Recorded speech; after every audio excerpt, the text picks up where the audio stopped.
One of the most damaging emotions in the world is envy. Those who experience it frequently don't realize they're affected, yet this condition causes a great deal of suffering. She harms not only herself, but also other people who like us and take pride in our success, as she might do by praising us and sharing our success with them. However, those who fail to accomplish this repeatedly for no apparent reason experience fulfillment and joy in witnessing our misery. Each of us is unique and unmatched due to our own uniqueness, which makes us valuable for who we are and how we are. There is no one who is better than the other. Instead, we are all just different. A person who feels envy suffers more than someone who feels jealousy because it prevents them from appreciating and enjoying what they already have. This is because envy is an uncontrollable emotion that arises from within one's own mind and can never be satisfied. There once was a myth about a snake that started chasing a firefly. The firefly was trying to escape the terrifying predator as quickly as it could, but the snake was pursuing it anyway. After 3 terrible days had gone, the weary firefly stopped to rest and asked the serpent, "Can I ask you a question?" "Normally, I don't grant that privilege to anyone," the snake snapped back with a haughty expression. "But since I am going to eat you, you can ask whatever you want. I'll respond in turn." What follows is the firefly's query, "Do I fit into your food chain?" "No," the snake answered. "Has my behavior hurt you in any way?" When the firefly re-asked, the snake said, "I can't stand to see you shine," by opening its wide jaws. A strong feeling like envy may surface for unknown causes. It frequently results from someone you just don't like them or from the tarnished soul of the person you're envious of. Envy is a negative emotion that can have a devastating impact on the life of those who experience it. It acts as a poison that slowly infiltrates the mind and heart, corroding the person's well-being. It is fueled by a sense of inadequacy and constant comparison to others. The envious person constantly sees themselves at a disadvantage, unable to attain the same level of success, beauty, wealth, or happiness as those they envy. Envy is a negative emotion that can have a devastating impact on the life of those who experience it. It acts as a poison that slowly infiltrates the mind and heart, corroding the person's well-being.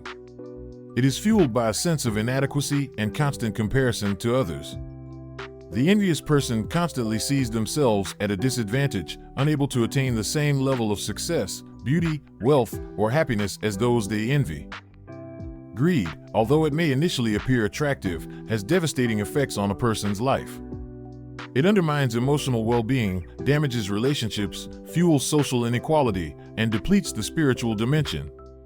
It is essential for each individual to recognize the dangers of this excessive ambition and seek internal change because, without realizing it, they end up desiring to obtain wealth in an unjust manner through unethical acts. There was a man in the city who loved going to Torah to study. He had his own business, his wife helped him, and everything was going well until one day, when he suddenly disappeared, leaving his wife and children without food. And so he became a teacher in a small village, teaching Hebrew to the children. At the end of the year, he received the money he earned, which amounted to 100 gold coins. He wanted to send it to his beloved wife, but during that time, there was no postal service available to send money from one city to another. It was necessary to transfer the money through someone who was traveling and willing to pay for the service. A small goods vendor was walking through the city where the Torah scholar was instructing the children. The teacher asked him where he was going, and the vendor mentioned several different places, including the one where the teacher's family lives. The scholar asked the peddler to take the gold coins to his wife, but the peddler refused. However, the scholar began to persuade him, saying, "My God, my poor wife is in dire need and cannot feed our children. If you take the trouble to deliver this money, you can give her as many gold coins as you want."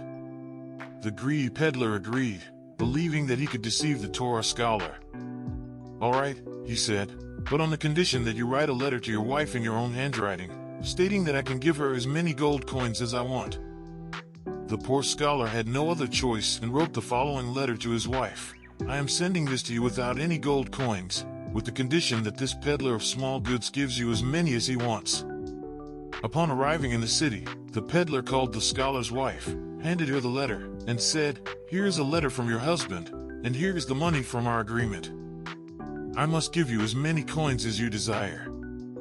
He then gave her 1 coin and kept 99 for himself. The poor wife asked for assistance, But the on-the-go salesperson had a stone-cold heart that was permanently closed to her calls.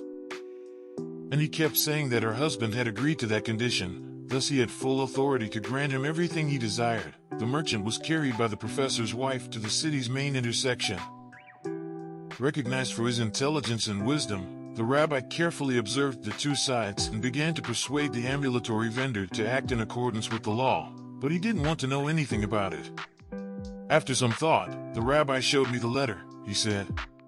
He read it carefully for a long time, paying close attention.